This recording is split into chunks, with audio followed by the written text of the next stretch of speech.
Winter, 1942. Deep in Eastern Europe, a German soldier lies dying, not from a bullet, not from an explosion, but from something far worse. His body is blistered, fevered, rotting from within. Around him, hundreds more suffer the same fate. It isn't an enemy weapon, it's an infection. Invisible, unstoppable, and born from the very labs that claim to serve medicine. What no one realizes yet is that this infection will not stay buried in the camps where it was born. It will spread, not through the body of a nation, but through its conscience. And before it's over, the doctors responsible will face a kind of judgment that mankind had never seen before. Because this infection, this lethal experiment in disease, would force the entire world to look into a mirror and ask a question no civilization had dared to answer honestly. Where does medicine end and murder begin? Stay with me, because by the end of this story, you'll understand how a single disease, one born in secrecy inside the Nazi regime, destroyed reputations, ended lives, and forever changed the rules of science. But first, we need to go back to the start. Germany, 1933. The new government rises on promises of national revival and purity. Universities are purged, Jewish scientists expelled, medical ethics rewritten under ideology. The word research starts to mean something very different, because under Hitler, the body of the nation, the Volkskörper, is regarded as a single organism, and just like an organism, what's considered infected must be cut away. That idea, simple on the surface, becomes the practical foundation for genocide. For the Reich's doctors, it offers a chilling permission. Anything that strengthens the nation, even if it kills individuals, is justified. They call it science. They call it duty. But inside the camps, it was something else entirely.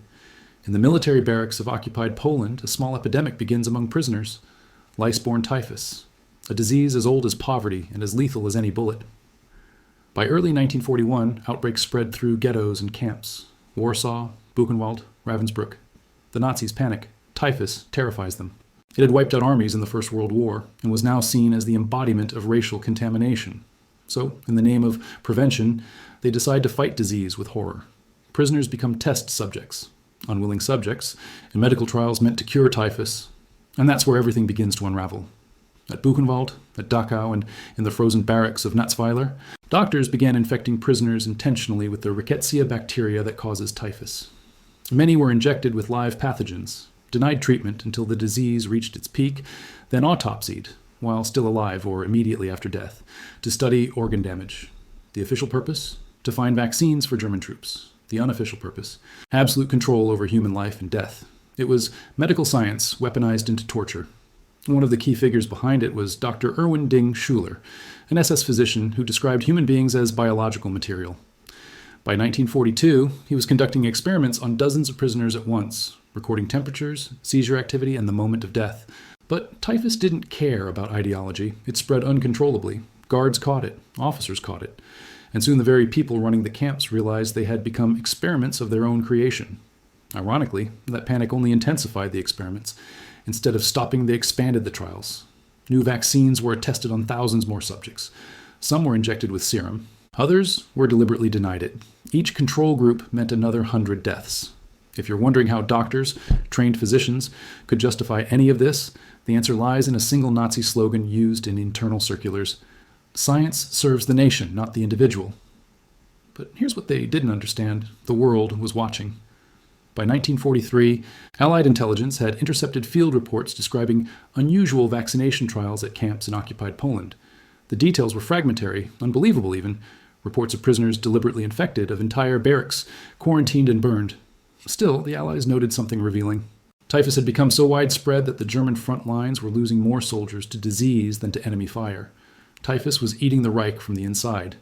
And within 2 years, that same infection, the one they tried to master by force, would become the evidence that hanged them. Because when the war ended and Allied investigators entered the camps, what they found wasn't medicine. It was industrialized cruelty disguised as research. Thousands of pages of handwritten notes, charts of infected subjects, autopsy photos, and coded references to material disposal. It was the paper trail of genocide, carried out by physicians who believed they were saving lives. By 1945, these documents became the foundation for an unprecedented legal reckoning. The doctor's trial, a part of the Nuremberg military tribunals. 23 physicians were charged, 7 would hang, and the infection experiments were used as evidence of the highest order. Proof that medical ethics had been annihilated by ideology. But here's the part few people remember. The world didn't just punish these doctors for killing, it punished them for redefining what medicine even was. Before Nuremberg, there were no binding international standards for medical research. Informed consent did not legally exist. Human experimentation, even in democratic nations, had few formal restrictions. The Nazi experiments changed that forever. The infection that spread through those camps reached all the way into modern ethics. It forced humanity to invent a new code entirely, the Nuremberg Code, the very framework that governs all research today. And yet, the story runs deeper, because even among the condemned doctors, some claimed they were only following orders. Others claimed their data had saved lives, that vaccines derived from their experiments helped future medicine. That claim ignited a moral debate that still burns. Can knowledge born from atrocity ever be used for good? So ask yourself, if you were standing in that courtroom and a man who had murdered hundreds in the name of science told you his results could prevent future deaths, what would you do? Would you destroy the data to honor the victims? Or use it, knowing where it came from? Drop your thoughts in the comments. This question has haunted historians and ethicists for decades. But to truly understand why these doctors did what they did, and why the infection itself became their undoing, we need to step into the war-torn laboratories where it all began. Because behind every syringe, behind every clipboard and sterile wall, there was a system. A system where science was stripped of its soul, and the infection wasn't just biological, it was ideological. It spread from one mind to another, from one university to another. It turned medicine into a weapon, and doctors into soldiers. When the SS Hygiene Institute took over epidemic control, their purpose wasn't cure, it was containment, not to save the infected, but to cleanse the population. The infection wasn't the enemy, the prisoners were. That's the pivot point history rarely explains. Medicine became war by another name, and the infection that began as a public health problem turned into a moral apocalypse. Stay with me, because the next chapter is where everything collapses. The moment the healers of the Reich become targets of the very disease they created, and the world learns that no degree, no oath, no white coat can save you once you decide that ethics are optional. Let's enter those labs. Buchenwald, 1941. The air reeks of disinfectant and despair. Block 46, the medical experimental station, is a converted stable with concrete floors and barred windows. Here, Dr. Ding Schuler sets up his typhus trials. He's young, ambitious, a rising star in the SS Medical Corps. Prisoners arrive in groups of 20, 30, sometimes 50, mostly Poles, Russians, Jews, and the undesirables. They're told it's a vaccination program. Some believe it. Most know better. The process is brutally efficient. First, deliberate infection. Live typhus bacteria injected directly into veins or scraped into incisions. Within days, fevers spike. Delirium sets in. Bodies convulse as rickettsia multiplies, attacking blood vessels, shutting down organs. Dingschuler records it all. Temperature charts every hour, blood samples drawn until veins collapse. When death comes, and it always does, immediate autopsy. Brains sliced open, livers weighed, hearts dissected to map bacterial spread. One survivor's account, smuggled out later, describes it plainly. They watched us die like scientists watch rats. Not a word of pity, just measurements. But Dingschuler wasn't alone.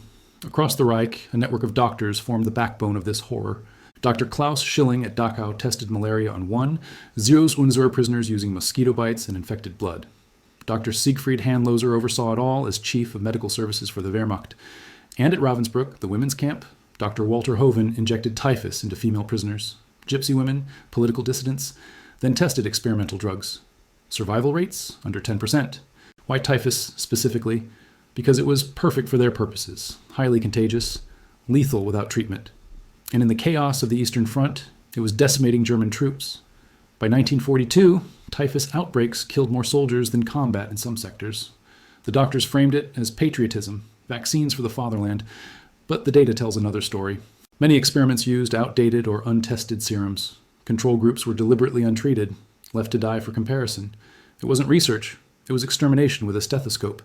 And yet, the regime demanded results. Pressure mounted from Berlin. Himmler personally reviewed progress reports. Field commanders begged for vaccines as lice-infested trenches from Minsk to Stalingrad. So the experiments escalated. New methods emerged. At Natzweiler Struthof, in the Vosges Mountains, doctors tested typhus alongside mustard gas and phosgene, deliberately infecting prisoners, then gassing them to study combined effects on lungs and bloodstream.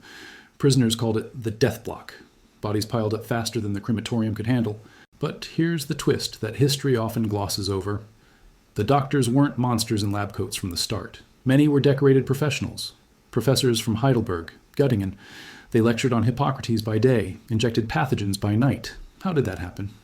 Indoctrination started early. In 1933, the German Medical Association issued guidelines redefining euthanasia as mercy killing for the genetically unfit. By 1939, the T4 program sterilized or killed 70 disabled Germans, overseen by the same doctors now running camp experiments. It was a slippery slope, paved with pseudoscience. Eugenics lectures became sterilization laws. Sterilization became gas chambers. Gas chambers became typhus labs. Each step justified the next. Doctors told themselves, we're not killers, we're purifiers. By late 1942, the typhus crisis peaked. German divisions on the Eastern Front reported infection rates of 20%. Entire units quarantined, trains halted.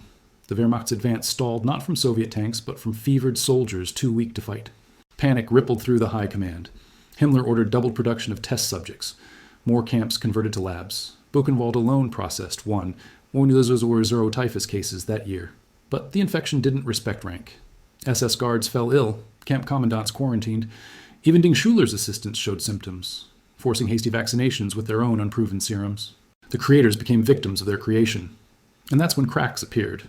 Desertions among medical staff, forged records to hide failures, whispers of doubt in private letters. This isn't science, it's madness. Still, the machine ground on, until one experiment changed everything. Natzwiller, autumn 1943. A group of Jewish twins, children barely teenagers, selected for special study, infected with typhus, then injected with experimental antibiotics. The goal, rapid treatment protocols. None survived. Autopsies revealed not cures, but accelerated organ failure. The drugs were toxic, word leaked. A Polish prisoner forced to assist memorized the protocols and escaped during a transport. His testimony reached London by early 1944, the first detailed account of deliberate typhus infection. Allied radio broadcasts began. Nazi doctors murder prisoners in typhus experiments. Propaganda? No. Verified intelligence. Inside Germany, rumors spread. Medical journals published cautious critiques. Even some SS physicians questioned the ethics in internal memos. But the real reckoning waited until liberation. April 1945. American tanks roll into Buchenwald. GIs find Block 46 intact. Files, vials, specimen jars lining shelves. 0 pages of Ding Schuler's notes, photographs of blistered corpses, charts plotting death curves. At Dachau, weeks later, investigators uncover Schilling's malaria logs, patient numbers, infection dates, mortality rates, 400 dead. Ravensbrück yields women's testimonies. They cut us open without anesthesia to see the disease inside. The evidence was overwhelming. Not rumors, not hearsay. Hard data, signed by the perpetrators themselves. And typhus? It became the centerpiece of prosecution. Because unlike gas chambers or mass shootings, this was science turned against humanity. Measurable, documented, undeniable. 23 doctors indicted. Handloser, Ding Schuler, who poisoned himself before trial but left his records. Hoven, the Ravensbrück butcher. The trial opened December 9th, 1946, in Nuremberg's Palace of Justice. Courtroom 600. The world listened. Prosecutor Telford Taylor laid it out. These men were not soldiers, they were physicians. Their crime was to pervert healing into killing. Evidence piled up, witness after witness. Autopsy photos projected on screens, graphs showing infection to death timelines. One moment stands out. A survivor takes the stand. I saw them inject my brother. He screamed for 3 days. They timed his pulse until it stopped. The room fell silent. Even the defendants shifted uncomfortably. But before we reach the verdicts and the executions that shocked the world, think about this. These doctors didn't hide their work. They published papers in SS journals, shared data at conferences, believed they were pioneers. What does that say about the line between discovery and depravity? Could any of us cross it under pressure? Drop your opinion below. I read everyone. Quick note. If this deep historical dive is gripping you, hit that like button and subscribe. It fuels more stories like this, straight from the archives. Stay with me, because the trial's climax reveals something darker, how the infection that killed thousands also infected justice itself. The doctor's trial wasn't just a courtroom, it was a confrontation between white coats and the weight of history. Prosecutors wheeled in microscopes, displayed slides of typhus-ravaged tissues, read aloud from ledgers. Subject 472, infected, 14 October. Death 19th October. Cause, multi-organ failure. Defendants sat stone-faced. Some took notes. Others stared at the floor. Their defense? Necessity. Typhus threatened the Reich. We had no choice. But the evidence dismantled that lie. Records showed vaccines tested on prisoners were never deployed at scale. Production halted. Frontline troops still died in droves. The experiments didn't save lives. They wasted them. Take Dr. Kurt Blom, deputy head of the SS Biological Warfare Program. He oversaw plague and anthrax tests alongside typhus, claimed his work prevented epidemics. Truth. His labs produced bacteria cultures dumped into rivers, contaminating water for thousands. Or Victor Brack, architect of the T4 euthanasia program that trained camp doctors. He argued euthanasia was humane for the incurably ill. The court countered with photos. Children gasped for research. Day after day, the horror unfolded. Testimonies from scarred survivors. Graphs of mortality rates hovering at 90%. Confessions extracted under cross-examination. One doctor broke, "We knew it was wrong," but orders came from Himmler himself. That phrase, "just following orders," echoed through Nuremberg. It became the trial's shadow, because typhus experiments weren't isolated. They linked to a broader web of atrocities. High-altitude tests at Dachau, where prisoners were sealed in vacuum chambers to simulate plane crashes. Freezing experiments at Ravensbrück, bodies immersed in ice water to test revival for downed pilots. All documented, all scientific, all lethal. The typhus trials stood out, though, because disease doesn't discriminate. It jumped from prisoner to guard, proving the doctors' control was illusion. By 1944, SS mortality from typhus exceeded 10% in some camps. Their own logs confirmed it. The infection mocked their supremacy. As the trial progressed, something shifted. The world tuned in. Newspapers ran headlines, "Doctors as murderers." Radio broadcasts carried survivor voices. Public outrage swelled, not just against Nazis, but against unchecked science itself. Allies faced scrutiny, too. American military doctors had tested malaria on prisoners during the war. British experiments with mustard gas. Nothing on this scale, but enough to spark debate. "Where do we draw the line?" Nuremberg answered. Chief Prosecutor Benjamin Ferencz drove it home. "Medicine without morals is butchery." He presented the typhus data as Exhibit A, proof that ethics must bind science, or science devours us all. Defendants mounted defenses. Some invoked Hippocrates, others cited Allied precedents. Karl Brandt, Hitler's personal physician, argued experimental necessity in wartime. The judges, American, British, French, Soviet, deliberated 139 days. They reviewed 500 tons of documents, 85 witnesses, 470 exhibits. Verdicts came August 20th, 1947, 20 of 23 guilty. 7 death sentences, 9 life. But the typhus architects paid dearest. Dr. Waldemar Hoven, Ravensbrück's lead experimenter, hanged. His typhus serum killed 80 women in one batch. Dr. Georg August Welz, Dachau's malaria chief, 20 years. But his typhus-side trials claimed dozens more. Dr. Fritz Fischer, assistant pathologist, life sentence. He vivisected live patients to harvest typhus samples. And the shadow loomed over suicide. Ding Schuler, Buchenwald's typhus pioneer, swallowed cyanide days before his summons. His notes condemned him anyway. Executions happened June 2, 1948, at Landsberg Prison. Gallows built in the courtyard. American military police oversaw. Hoven went first. No last words. Trapdoor dropped. Neck snapped. One by one until dawn. The infection that started in labs ended on scaffolds. But here's the revelation most histories skip. The hangings didn't silence the debate. They ignited it. Because Nazi doctors left behind data, detailed, usable observations on disease progression, vaccine failures, organ pathology. Post-war, some Allied scientists quietly accessed it, used typhus autopsy findings to refine antibiotics, incorporated freezing experiment data into survival protocols. Ethicists recoiled. Knowledge from corpses, one called it, destroy it, they urged. Others argued pragmatism. If it saves lives now, does origin matter? That tension exploded into the Nuremberg Code. 10 principles born from the trial. First, voluntary consent. No coercion. No deception. Informed choice. Second, fruitful results for society. No pointless suffering. Third, avoid unnecessary pain. These rules rewrote global medicine. No experiment without oversight, human subjects protected by law. The infection forced that birth. Typhus trials birthed the code that guards us still. Yet questions lingered. Did justice suffice? 7 ropes for thousands dead. The executed were mid-level. Himmler gone. Higher architects evaded full trial. Was it reckoning or theater? What do you think? Did hanging those doctors close the book or just turn the page? Drop your take in the comments. I'm curious, because the story doesn't end at the gallows. The infection's legacy spread further into Cold War labs, modern bioethics, even today's pandemics. By 1948, as scaffolds dismantled, Soviet scientists pored over captured Nazi files. America's Operation Paperclip scooped up rocket men, but eyed biologists too. Blome walked free, hired by U.S. bioweapons programs. The data lived, and typhus? It mutated, persisted. A reminder that some infections outlive their masters. Stay with me. Because the post-war scramble reveals the deepest cut. How the world inherited Nazi science and wrestled its poison ever since. The doctors died, but their shadow reached further than the noose. Post-war Europe, 1946. The gallows creak empty at Landsberg.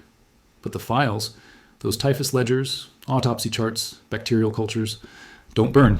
They ship out to Washington, to Moscow, to London. Operation Paperclip wasn't just rockets. It was biology too. Dr. Kurt Blome, acquitted at Nuremberg despite plague experiments, joins Fort Detrick's bioweapons labs. His typhus data integrated into U.S. vaccine research. Soviets grabbed Dingschuller's Buchenwald notes. Polish prisoners sabotage. Fake vaccines that killed SS testers, dissected for flaws. Even the resistance's ingenuity studied. The infection crossed borders. Iron curtain to Cold War front lines. Why? Pragmatism. Typhus hadn't vanished. Outbreaks hit displaced persons camps. Korea's war saw epidemics. American troops inoculated with refined serums, some traced to Nazi trials. Ethicists raged. Leo Alexander, Nuremberg's psychiatric expert, warned, using this data legitimizes murder. Rabbis and survivors petitioned, burn it all. But scientists countered, discard it, and future generations suffer. Freezing data saved downed pilots in Korea. Typhus pathology advanced antibiotics. The debate fractured medicine. In 1949, the World Medical Association drafts the Geneva Declaration, echoing Nuremberg but voluntary, no teeth. By 1950s, U.S. military runs its own tests. Edgewood Arsenal, LSD on soldiers, Holmesburg Prison. Dioxin on inmates. Consent? Spotty. Oversight? Minimal. Nuremberg's shadow loomed but didn't bind. Typhus became Exhibit A in that hypocrisy. The disease Nazis couldn't conquer fueled Allied defenses, even as new atrocities brewed. Flashed to 1966. Henry Beecher's expose in the New England Journal of Medicine. 22. American experiments. Radiation on pregnant women. Cancer cells injected into elderly patients. No consent. Echoes of Block 46. Beecher cited Nuremberg directly. We are not immune. Public fury forces change. NIH guidelines tighten. Institutional review boards born. The infection's reach extended. But back to the human cost. The prisoners weren't statistics. They resisted. At Buchenwald's Block 50, Polish doctor Marian Ciepielowski led sabotage. Forced to brew typhus vaccine, his team used mice lungs, but diluted serums, swapped pathogens. SS officers vaccinated first. Dozens died convulsing. Jewish physician Ludwig Fleck, typhus expert, headed production. Nazis demanded Weimar vaccine for troops. Fleck's crew shipped placebos, saline with dead bacteria. Gestapo tested on prisoners. Real doses saved lives covertly. Dingschüller never caught on. The idiot, Fleck later called him. Sabotage saved hundreds. Typhus vaccines for inmates hidden in fake batches. When Nazis grew suspicious, one true vial sent. Passing tests, buying time. These weren't victims. Heroes wielding pipettes as weapons. Their story emerged post-war. Fleck testified at Nuremberg. Ciepielowski's accounts detailed in trials. But headlines focused on doctors' guilt. Resistors faded. Yet their defiance proved key evidence. Prosecution used sabotaged logs to show experiments failed. No real vaccines produced. Typhus ravaged Wehrmacht anyway. By 1943, Eastern Front losses to disease hit 200, more than Stalingrad's toll. The deadly infection boomeranged. Nuremberg's verdicts rippled wider. 7 hanged. Hoven for Ravensbrück's women killed by toxic serums. Mrugowski, typhus overseer, for Block 50 horrors. Sievers, Anna director, for Natzweiler gassing's post-infection. Handloser, Wehrmacht chief, life sentence. Commuted. Rose, vaccine coordinator, 20 years. Executions precise, no drama. American efficiency, bodies buried unmarked. But reflection hit hard. Judges wrote, the typhus experiments exemplify perversion of healing.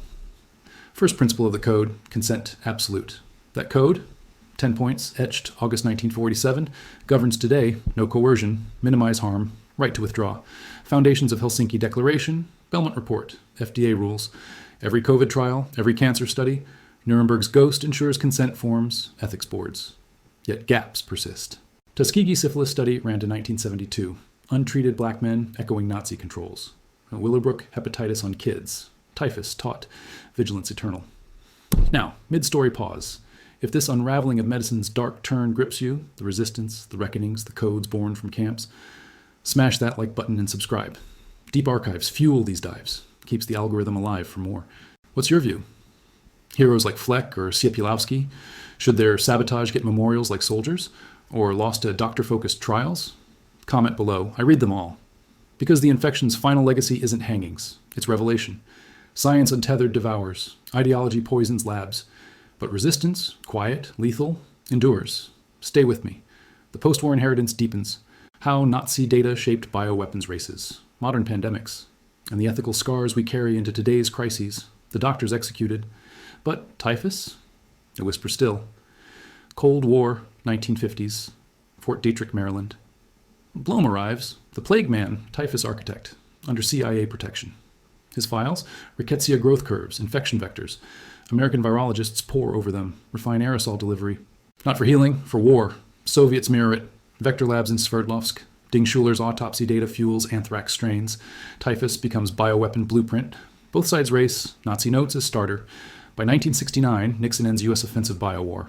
But stockpiles linger. Typhus vaccine mandates for troops traced to those charts. Tainted origins, clean results. The paradox burns. Data from Block 46 saves GIs in Vietnam. Flex sabotage serums inspire Polish post-war vaccines. Evil's fruit feeds good. Ethicists split. Destroy it? Future pandemics suffer. Use it? Victims' screams echo in every dose. Nuremberg's Leo Alexander pushed incineration. U.S. Army chose archives. Flash to 1975. Church Committee exposes CIA horrors. MKUltra mind control. Echoing Dachau psych tests. Typhus data cited in briefings. Proceed with caution. But caution cracked. 1980s AIDS crisis. Early trials skirt consent. Retrovirus injections without full disclosure. Nuremberg invoked in lawsuits. Boards tighten. Typhus's shadow lengthens. Then 1990s. Blome's protege resurfaces. German reunification unearths Stasi files. East Bloc used Nazi methods on dissidents. Typhus-laced interrogations. Cycle repeats. Y2K brings reckoning. Arthur Allen's book. The Fantastic Laboratory of Dr. Weigel. Spotlights resistors. Weigel's Lviv lab bred typhus-fed lice for vaccines, smuggling doses to ghettos. Nazis demanded his formula. He diluted it. SS died. Poles lived. Fleck, Buchenwald inmate, built on Weigel. Their story reframes typhus, not just Nazi crime, but underground triumph. Historians pivot. Typhus wasn't one infection, multiple strains. Nazis chased mirages. Egg-based cultures failed. Prisoners' ingenuity won. By 2000s, genomics cracks it. Typhus genome sequenced. Nazi data cross-checked. Flawed, biased, but vectors confirmed. Modern doxycycline owes indirect debt, but scars show. 2011, University of Vienna Symposium. Nuremberg doctors trial, milestone or mirror. Panel debates. Allies' own sins minimized Nazi scale. Truth lands hard. U.S. radiation tests on civilians. Japan's Unit 731 vivisections. Granted immunity for data. Hypocrisy taints triumph. Typhus unmasks all. Now, today's echo. COVID-19. mRNA vaccines roll out warp speed. Consent forms? Nuremberg thick. Ethics boards? Global standard. But whispers rise. Wuhan lab leaks. Gain-of-function debates. Follow the science clashes with who defines it. Typhus whispers. Ideology lurks. Always. Take 2020 lockdowns. Experimental. Mass scale. Nuremberg codes voluntary consent strained. Mandates, passports, courts cite it, debates rage, historians nod. Same fault lines, science serves state. Or humanity, and gain of function. Enhancing pathogens for study, echoes typhus injections.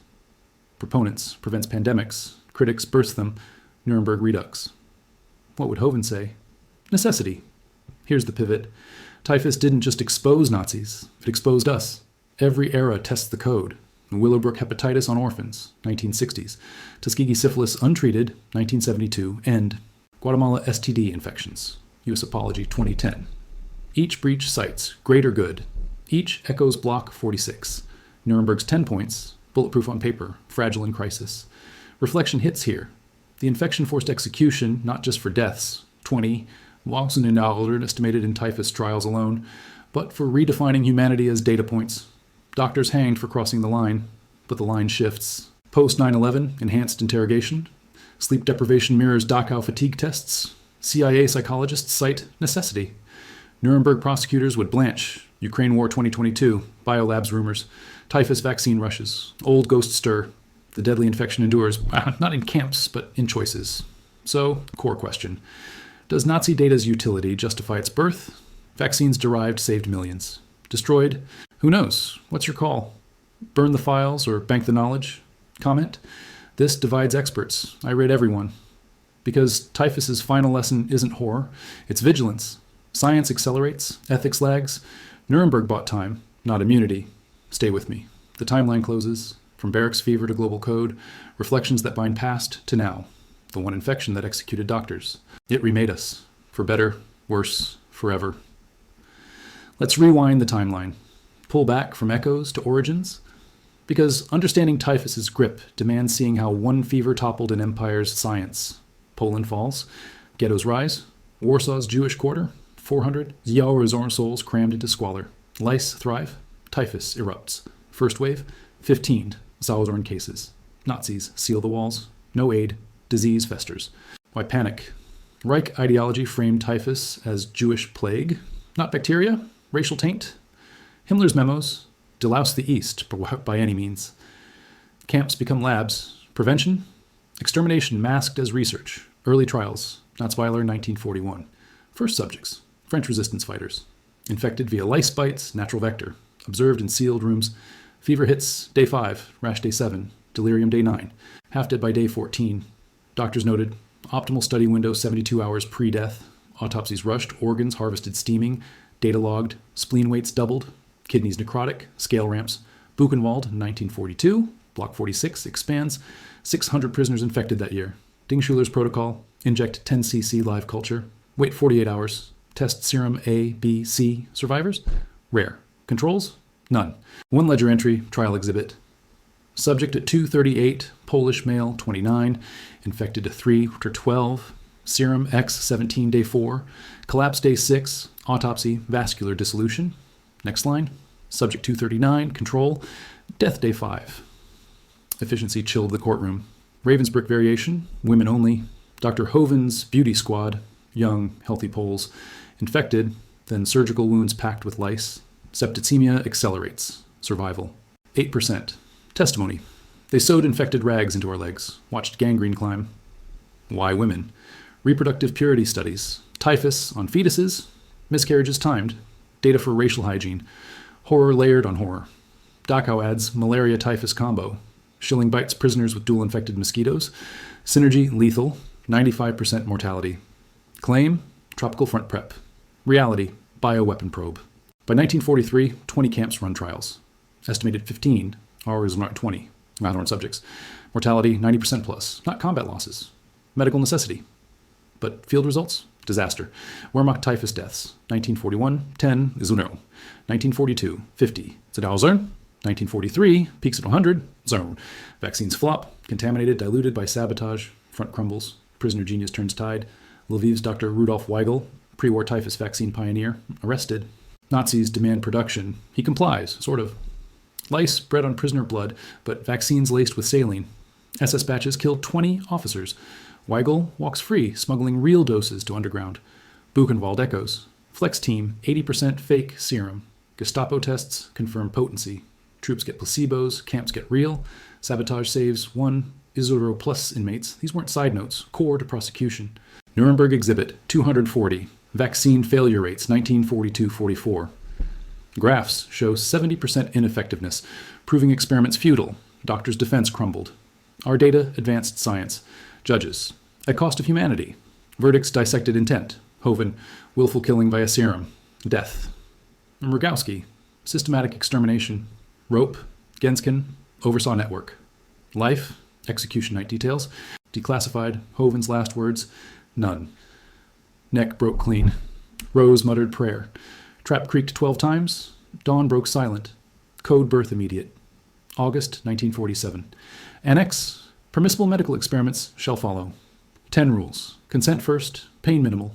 Subjects free to quit, no death foreseeable. Influence cascades, 1964. Helsinki, 1979. Belmont. Today's IRB stamp on every trial. COVID consent. 20 pages, Nuremberg direct, but cracks show. Pfizer's 2021 trial, adverse events underreported, echoes control groups, courts cite code, debates flare, modern bioethics bows to typhus, and data's ghost? Typhus rickettsia sequenced 1998. Nazi pathology validated. Vascular attack confirmed.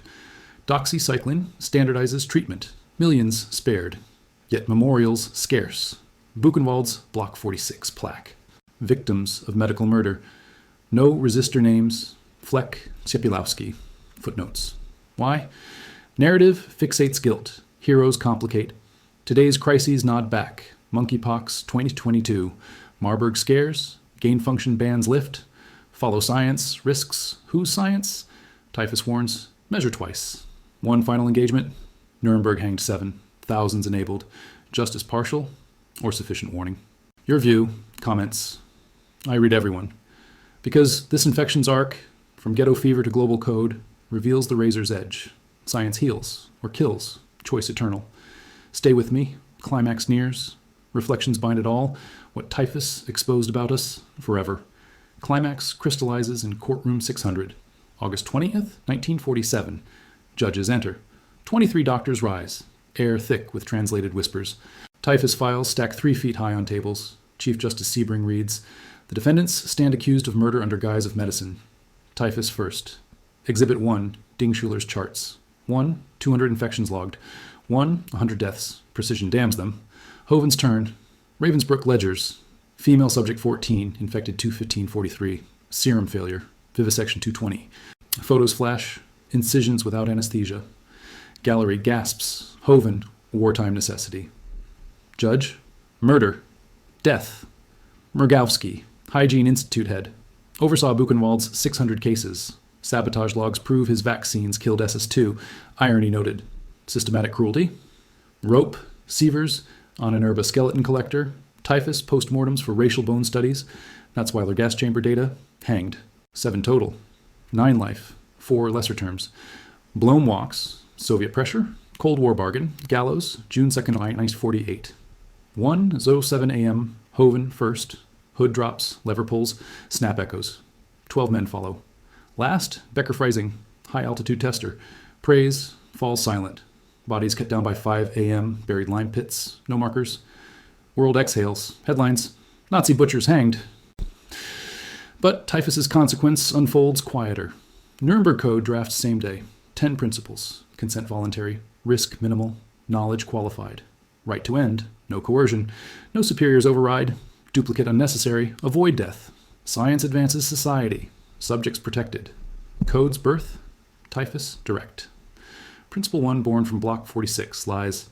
Vaccines, not poison. Principle 3, from live autopsies. Principle 9, from futile data. Global ripple. WHO adopts 1951. US 1962. Kefauver-Harris amendments. Every IRB today traces here. Consequence deepens. Typhus, outbreaks post-war 1946. DP camps, 100 zero-zone cases. Nazi data speeds response. Doxycycline protocols from rickettsia maps. Korea, 1951. 5, Zerlus U. S troops saved. Pragmatism wins ethicists' war, but reflection cuts sharper. What did this reveal? First, science's fragility. Heidelberg professors, Nobel lineage, inject children. Ideology flips Hippocrates overnight. 1933, O3 right, duty to Volk over patient.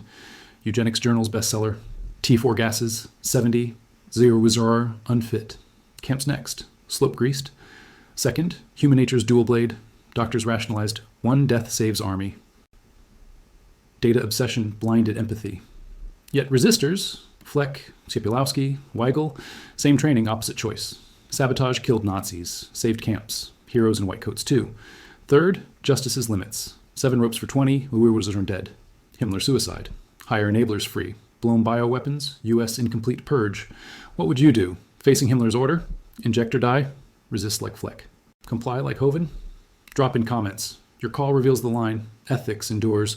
Tuskegee ends, 1972. Nuremberg cited. Guatemala apology, 2010. COVID ethics boards tripled. Gain function pauses, 2023. Typhus's vigilance, yet warnings flash. AI drug trials. Neuralink implants. Consent blurry. Code strained. The one deadly infection? Forced not just executions, birth of moral firewall. Medicine bound, science leashed, humanity guarded. But eternal question, can we hold it?